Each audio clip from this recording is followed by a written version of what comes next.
Hi, hello, welcome back to another episode of Mimi's Musings podcast. I'm your host Gungu Mildred, and I'm so happy that you've joined me on another Wednesday for another review. Before I start today's episode, I just want to talk to my fellow Kenyans because, these are hard times we're living in. I'm recording this is on the 2nd of July, like it's already at 1 a.m. So we're on the 2nd of July. But the things I'm reading online, I don't know if they are true or if they're not, but they're really, really scary. Like, I know that's what they're trying to instill in us, the fear, so that we don't talk, so that we can be docile like Uganda and Tanzania and Rwanda. But I think as Kenyans, we have taken for granted a lot of freedoms that we've had in the past. And now it's like things are starting to unravel and we are living in very scary times.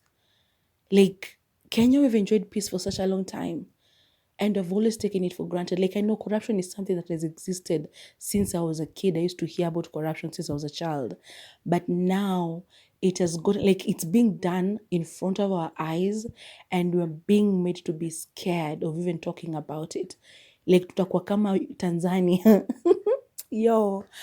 Enye kila saa tu ni asante Mama Suluhu, kila kitu anafanya wanamshukuru, even if it's just something as pathetic as buying them 2 bicycles. Like, it's sad and it's terrifying. And I don't know, like, I feel myself scared. I don't know. I just have this feeling of fear inside of me. And I haven't watched the news since the 25th. I've just been afraid of doing so because a lot of bad things happen on that day and a lot of bad things are happening.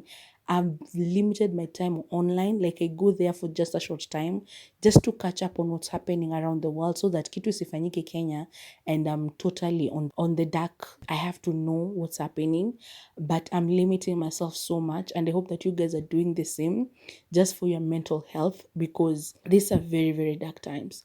I'm afraid of where we're going and I'm afraid of what is going to happen to our parents, our grandparents. Like, kuna vitu zinafanyika huku chini, like there's something I heard from the village and it scared me, and I don't know such things. I do not like the unknown. I don't like it. And this one ni unesikia ikisemwa, and it might be a lie, but it might also be the truth. And the fact that it might be the truth is what terrifies me, because that truth is very, very terrifying. We've never had anything like this happen before, not even during Moi's time. And even though I was a kid, it wasn't like this. I don't remember my grandmother being afraid of those times.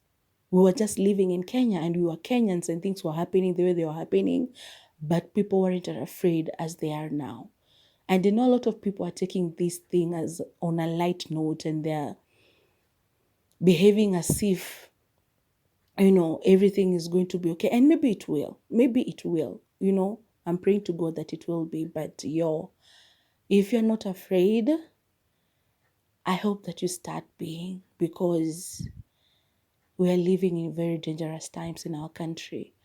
And I don't want to spread the fear. I don't want to spread it from me to you or anything like that. I'm just saying, take care of yourselves, take care of your loved ones, check in on each other, because these times that we're living in, you have to.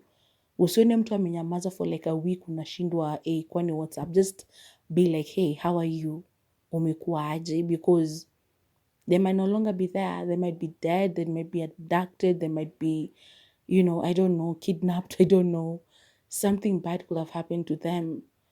And so let's take care of each other. Let's ask where the other people are and stuff like that. Just know where your family and friends are at all times.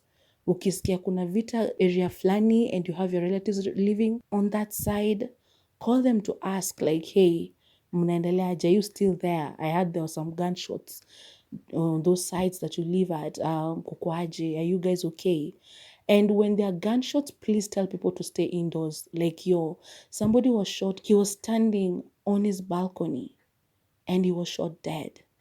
So I don't know why people usually go outside and they can hear gunshots. And we've seen the videos of how random the guys were shooting at people. They were shooting into houses. Like, they didn't care. So be very mindful of your surroundings. Be very mindful of your, of yourself. Like, just ukisikia gunshots, enter your house.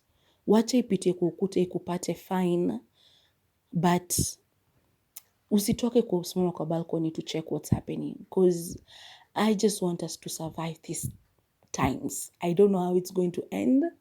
I don't know if we're going to be killed into submission or beaten into submission or, made to fear into submission. I don't know what's going to happen. I don't know.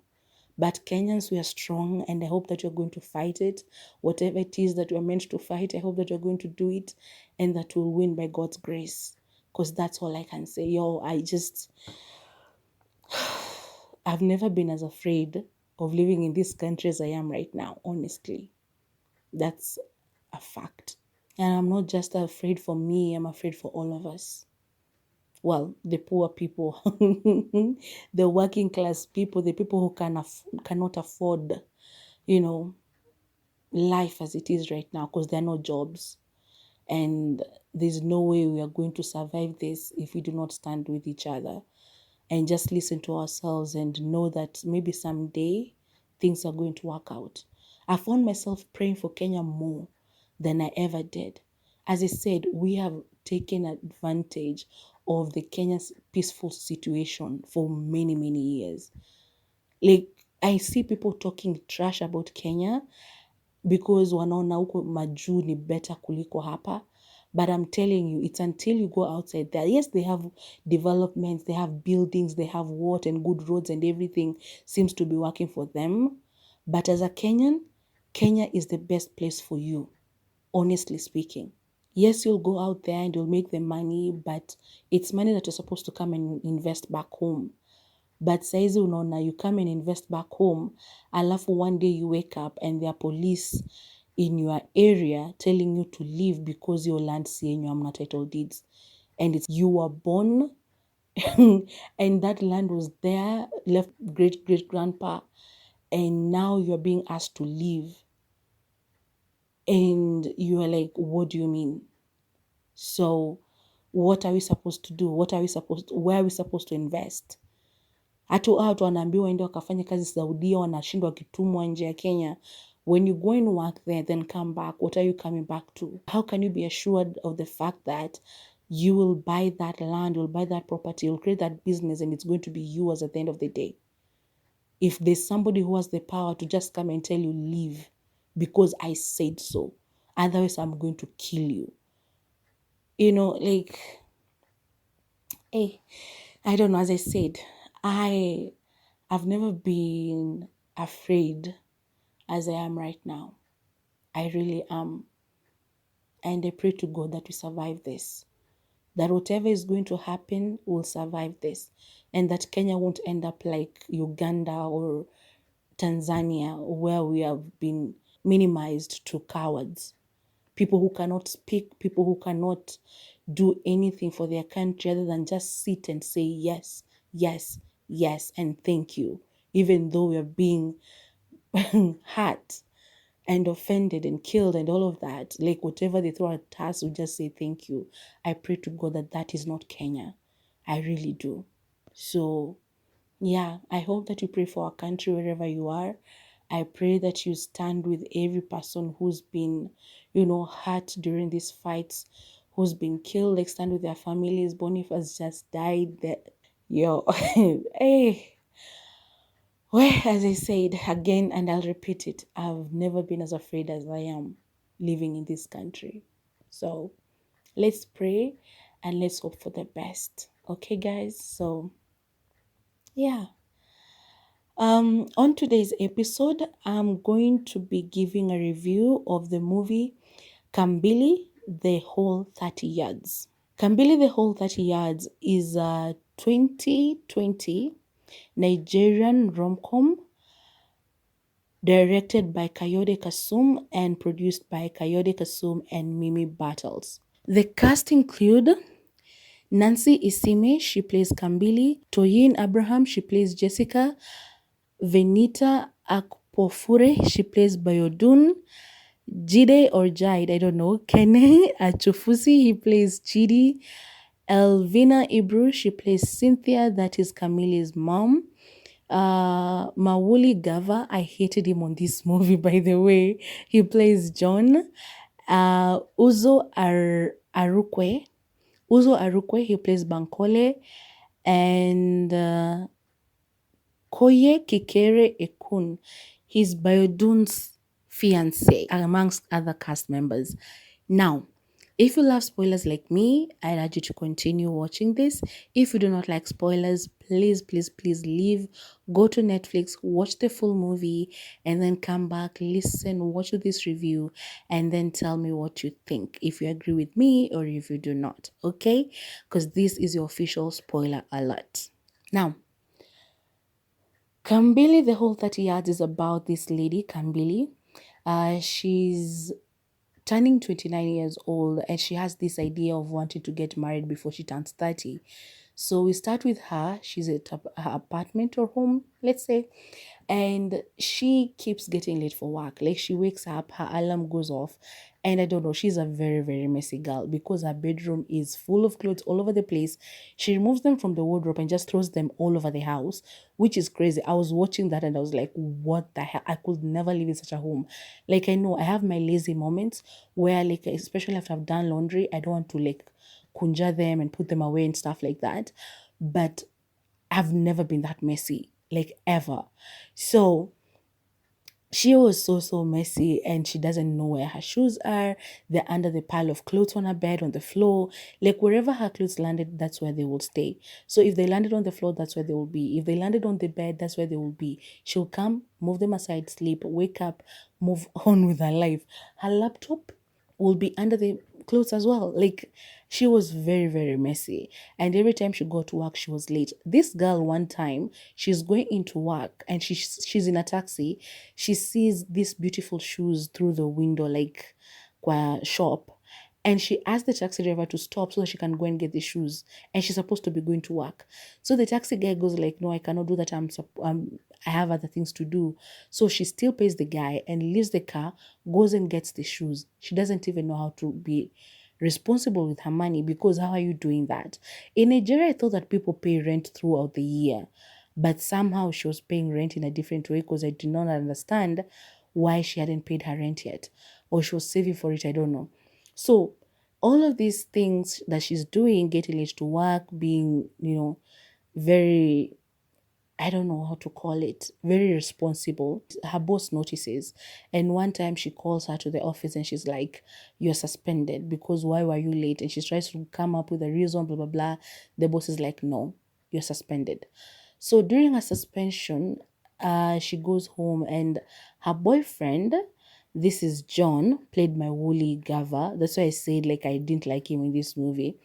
This man, they go out on a date and he breaks up with her because she's irresponsible and a lot of other things. He uses that line of, it's not you, it's me. And then he goes to explain that he cannot marry her. He wants somebody who is a wife material, and she's not because she's not responsible, amongst other things. So she tries to talk to him and goes like, so what do you, I can be that. I can be what you want. But he goes like, So she goes, there's this man, Chidi, he works with Kambili at the office and they're best friends. So the four of them, this is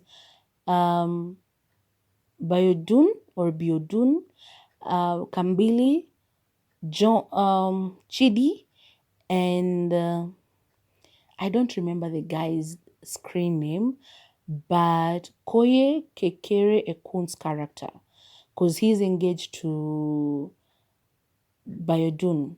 So they are friends, the four of them. And so she goes to him and she cries and she's like, I don't know why he left me, blah, blah, blah. He's saying this and that, but I can change. And that guy, Chidi, has a crush on her. Like I could see it from the beginning. But then he starts falling asleep while she's talking and all of this. But anyway, She goes back home and she wakes up in the morning with an idea. She wants to open an art studio, like a gallery, but then she doesn't have the money. She doesn't have savings, which is something Chidi had told her before while they were talking. Well, she was saying, like, how am I going to pay my rent, blah, blah, blah. And so she was kicked out of her apartment. They went out drinking one time and she came back home and, there was a notice on their door, like, this place has been taken back by the landlord, and so she couldn't enter there. She goes to her mom's place, who had come by there during her birthday. This day that these things are happening is her birthday, by the way. So she goes to her mom's place, and in the morning, while she's trying to make some pancakes, her mom comes to her in the kitchen because she didn't tell her that she was coming, which she was doing something her mom also done to her, because that day of her birthday when she woke up, her mom was there. And she had come to surprise her, and she was just lying in bed next to her watching her sleep, which is very, very weird. I never understand why people say that is romantic or whatever. It's not. It's very creepy. Do not watch me sleep. Anyway, her mom had done that to her before, so she goes to her mom as well. And her mom is living a good life. So she has a beautiful home and everything. And while she's talking to her mom in the kitchen, because her mom is trying to get rid of her, and I was like, yeah. Her mom had told her when she was at her place that she has a meeting. Kumbe, it was this guy. She had met this guy and she had gotten engaged. Okay, so she was dating this guy and she had gotten engaged to him. That is Bankole. She had gotten engaged to him during Kambili's birthday, like that evening. And her friend, Biodun, she had also gotten engaged. So everybody around her was getting engaged. They were planning their futures and she wasn't. Actually, she had been broken up with. So there was that. While she's talking to the mom, the man walks into the room shirtless. And he reminded me of that guy while I was in Sharjah. Oh my God, I think it's a Nigerian thing. But I was like, yo, ew, no. So he walks in and they start talking and she's shocked because what is happening. The mom says that she's engaged. Kambili gets upset and she walks out and goes to Chidi's home and begs him to let her stay.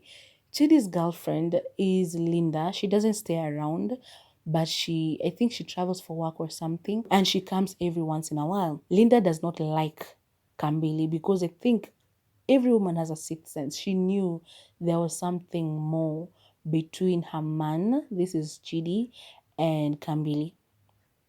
But they always say that they were just friends, which it's fine because, you can be feeling more for your friend and you don't want to cross that line because you want to keep the friendship.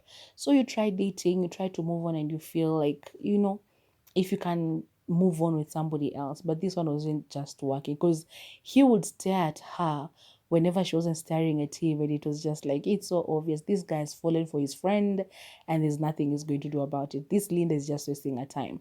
So she goes and she starts staying at Chidi's home, and they come up with a plan and they start working on it. She starts writing a business proposal and all of these things. Then Linda comes and she's like, no, she has to leave. She goes to her mom's place and she stays there for a while.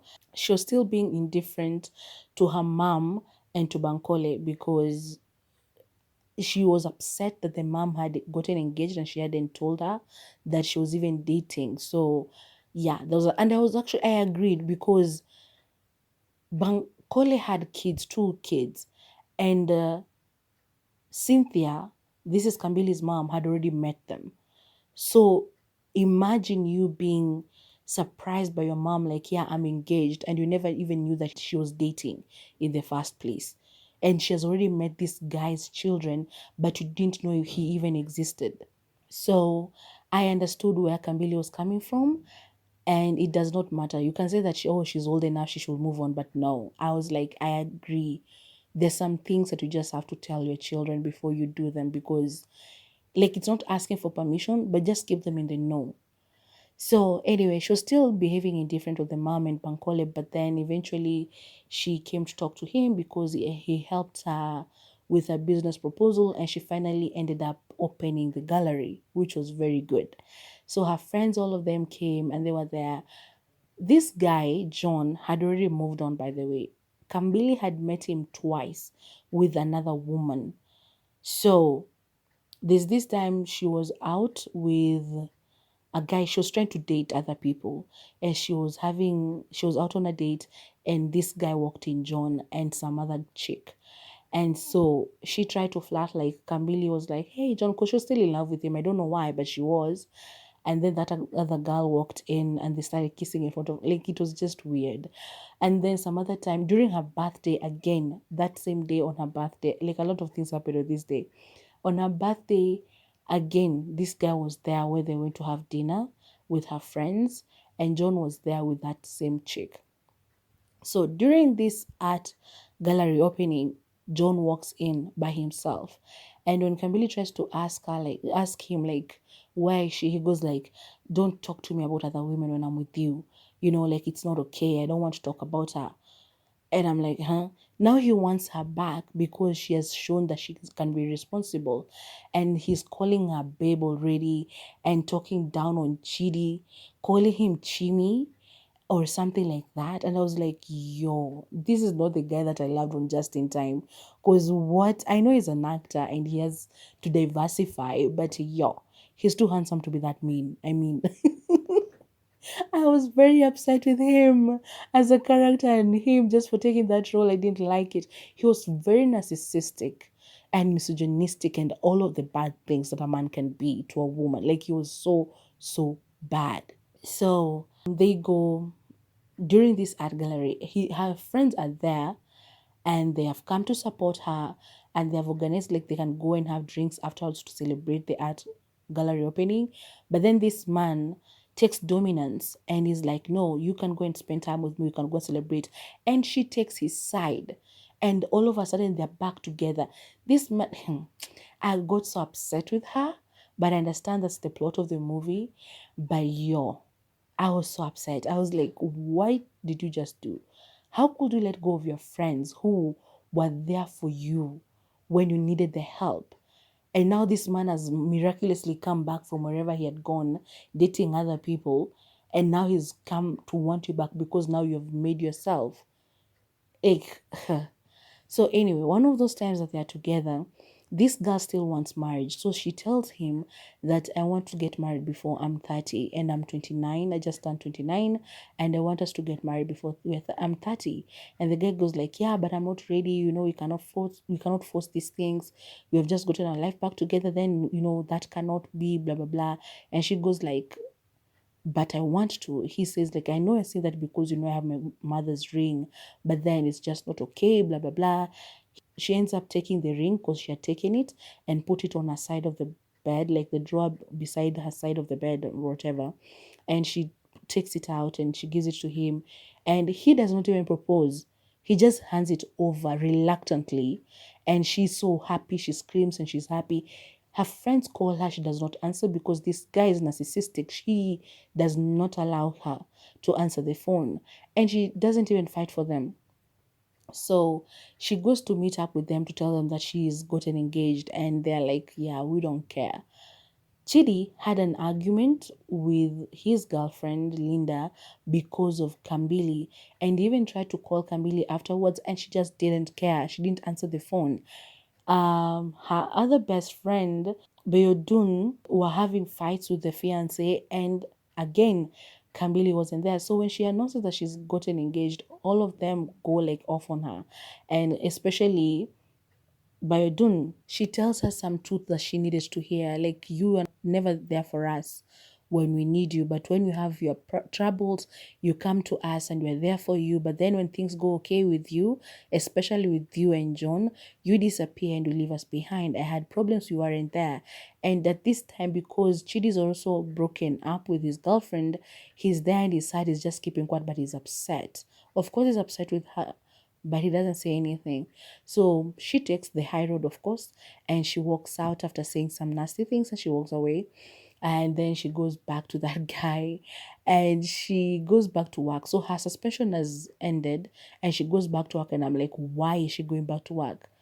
She's opened an art gallery and she's not working there full time. Like, I mean, that's a business where people come and walk around and see what they like and they buy. How are you going back to a full time job while you have your business. Like it should be a part-time thing. So she's gone back to work. Chidi is avoiding her, and her boss comes and she's like, what time did you arrive? And she says 7:15, I think, which is on time, or 7:50, I think, which was at least on time. So, but then a client calls her and she has to leave. So that has been something she's been doing, sneaking around, leaving the workplace, going to the art gallery to open and, sell to somebody, then come back to work. The boss, of course, notices this. And so she calls her to the office and she's like, where have you been disappearing to? She tries to play it off, but the boss is like, where have you been disappearing to? I need to know. So eventually she tells her the truth that when I was suspended, they opened up an art gallery. And so clients usually call and they have to go and open the store to sell to them. So the boss goes like, I'm very proud of you. Like you've never given yourself the chance to know your full potential, but now that you have, due to the suspension, I'm very proud of you. So she goes like, yeah, you're not upset? She goes like, no, but yeah, you're still fired. Because I was like, yeah, you're fired. Definitely. You're fired because you cannot be leaving your full-time job to go to sell to your clients at your business, then come back. Like, it doesn't work like that. I was like, yeah, you're fired. I was part of, like, I said it with the boss, like, yeah, you're fired. So she leaves and she goes back to her place and she's talking. Actually, the next scene was with her in the car with John and she was eating. Like she's stuffing her face with all of these things. She's just eating and eating and eating. And this guy, I got so upset with Nini, with him. I was like, this is not Mawuli. I like him, but this is not him. Because why did he act this part? Because it's like, you should watch what you're eating. I don't know, like, if you continue eating like this, you're going to get fat before our wedding. And they cannot have you being all fat standing next to me during our wedding. And I was like, what? The actual F? What did you just say? Hey, no. Nilisema hapana, haiwezi kuwa hivyo. Like, the guy that you've been following, saying that you're in love with all this time, this man is treating you worse than I don't know what. And you're there and you're looking at him. She was like, I'm a size 10. And he was like, yeah, but you are going to get fat. It's like, I've been eating whatever I want and I've been a size 10 my entire life. I've never added weight. And he goes like, no, but if you continue eating junk the way you've been eating, you're going to get fat. And I was like, this is not a husband. Because a husband should look into the future and realize that people's bodies change, especially a woman's, and especially when she gives birth. This is the kind of man that when the woman gets pregnant, he's going to be like, you are fat, I don't want you. So he starts cheating. And when the wife asks, he'll be like, well, you got fat. I didn't sign up to you getting fat. So I was very, very pissed at him. Uzuri, she realized what was happening and she talked to him and she stood up for herself and she left. So she left him in the car and that's how they broke up. She goes back to her friends. She goes to Chidi's place and she apologizes. Biodun was there as well and her fiance was there as well. So they hugged it out. They talked about everything. They gossiped about everything that had been happening and all of that. And yeah, they made up. The friends group, they made up. And so she continues her life, but then I don't know, that night it is made to look like she spent the night at Chidi's place and on his bed, because when he woke up in the morning she wasn't beside him and he was like upset. So he went to find her at the gallery and yeah, she was there and they spoke and he was like, why did you leave like that in the morning, blah blah blah. And he confesses that he likes her and all of that. And so she goes to speak to the, I think it was the mom and Boyodun. I bet I might be saying this name wrong. I might be saying this name incorrectly, honestly, but I don't know. Like Venita's character, I don't know. But anyway, so she goes and talks to them, and she's like, he said that he likes me. Of course, the best friend knew, and the mom, they weren't surprised really because they know. Like people who are around them, they could see, yeah. So yeah, she goes back to him And she was like, yeah, I know you said you don't have a ring, but you can give me your heart and I want to take it, and I'm giving you mine too, blah blah blah, all this lovey-dovey stuff.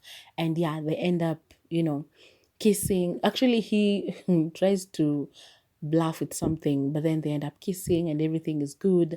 And so they're a couple, and now they're together. I don't know if that's where it ended. I'm sorry.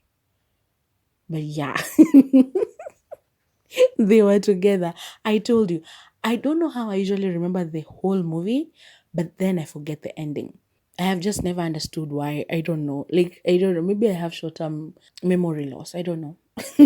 When it comes to movies, because I can remember the whole movie, even the parts that I've not shared right now, but then the ending, I don't know. So I don't know if that's why it ended or not. I usually like lose interest towards the end. I don't know. I don't know what's happening. Because I'm a serious person. Like a series, I can tell you how it happened, the whole of it.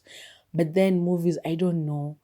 But that's the entire movie basically, because it ends with them together. So if that's not the ending, go watch it, then come and tell me in the comment section below. Okay, so yeah, that is Kambili, the whole 30 yards. Kambili, that's how she was being called or something like that.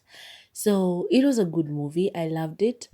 It's, of course, it's a rom-com, so it has some cliches, but it was a good one. It's not like, as I said with the South African one, like it's there and you can know all the cliches, all the rom-com tropes are there.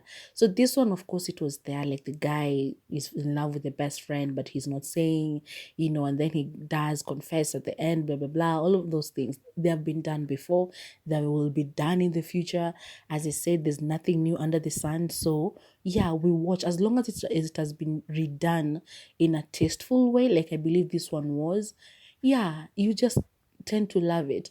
So I loved her character growth. I loved that she made her mistakes and she wasn't afraid to face them when she finally had the chance to, because she spoke her truth when she confronted him. Like she was like, you're a terrible guy. And I was like, can you please tell that to him, because he needs to hear it. He's a terrible human being. Any person that starts dating you and they start pulling you away from your friends and your family, they're not good people, because a good person will not tear you away from your friends and family. They won't. They will try to be a part of them, unless your family and friends are just terrible human beings altogether. And that will have a lot to say about you as well, because how are you surrounding yourself with terrible people and being like existing normally? So yeah, unless that is happening. So there was that, and I was like, yo, I agree with the friends, what they said. Like, she was terrible to them. You cannot leave your friends behind when you fall in love and you go and you leave them alone. You don't answer their phone calls. You don't know if they're having troubles or not. Because Baidun told her, like, I shouldn't have had to call you to tell you that I was having problems in my relationship. When you were having problems, you were with us all the time. So what happened, like, after your problems were solved? You know, you just walked away and you never came back to check up on us. So I shouldn't have had to call you. You should have been there to know. And yeah, part of me was like, how will I know if you don't tell me? But then I also agreed with her, like, yeah, if you are my friend, you should be there for me, and you should just know, you should be able to ask, like, hey, how are you? And I should answer you and tell you that, yeah, things are not okay, things are not going as I had hoped. But yeah, I agreed with that as well. Anyway, the chemistry between Kambili and Chidi was amazing. Between Berdun and her fiance was amazing. Between Cynthia and Bankolia was amazing. Like, it was good all around. I loved it. And I also loved the chemistry between the friends and the mom and the daughter and all of that. It was all good. And I just love their acting. I love their wardrobe. Like, they had really good clothes, by the way, especially Kambili. She had some pretty amazing dresses. I loved them so so so freaking much. But then this didn't seem like a really, like a Nigerian movie. I don't know. it felt like more of an international movie. You see, like how Kenyan movies sometimes you could be watching it and you're like, this feels like it has a lot of infiltration from other cultures and not really ours. It sort of felt like that kidogo, like just a little bit, not a lot, but just a little bit. There were some parts I was watching, I was like, this doesn't feel like the normal Nigerian movies that I'm used to watching. But then it's good to diversify, so it didn't affect the movie negatively. I loved it either way, and it's a movie I could rewatch sometime, like way in the future, not anytime soon, but way in the future. I could see myself rewatching it and enjoying it a second time. So yeah, I would advise you to go and watch it. So the music was good in the beginning when we were seeing the montage about, how waking up and going to work, waking up and going to work, waking up and going to work every day. There was some good music that was playing at that moment. I loved it. I don't know who it was by, but it was some good music. As the movie progressed, I can't tell you that I remember any song, but yeah, go and watch it and enjoy. Okay. Tell me what you remember from it. So yeah, I think I'm going to leave it at that. It was a good movie. I loved it. I didn't see any major issue with it, unless I wasn't just into it fully, because my mind has been all over the place. Like, I've been stressed, with the way things are happening, as I said at the beginning of this video. So yeah, I wasn't really into, like, fully focused. So forgive me for that. But yeah, please go and watch it, then come and tell me what you think about it. If you agree with me or if you do not, I'm going to give it like I don't know, a 7 out of 10. Yeah, because I feel like that's a good review. It's not like the best movie ever, but it's not the worst. Homewrecker still remains the worst movie I've watched since I started doing this thing. Because, that one was just terrible. But these others, they have been, even like the one you're watching and you're like, but they have been better. But that one, so this one, I'd put it above that and above a lot of others that I've watched. So yeah, go watch it, then come and tell me what you think about it. While you do that, please remember to like this video, share, subscribe, and hit the bell for notifications, so that whenever I upload something new, you're going to be among the first people who are going to come and watch. Okay, bye bye now.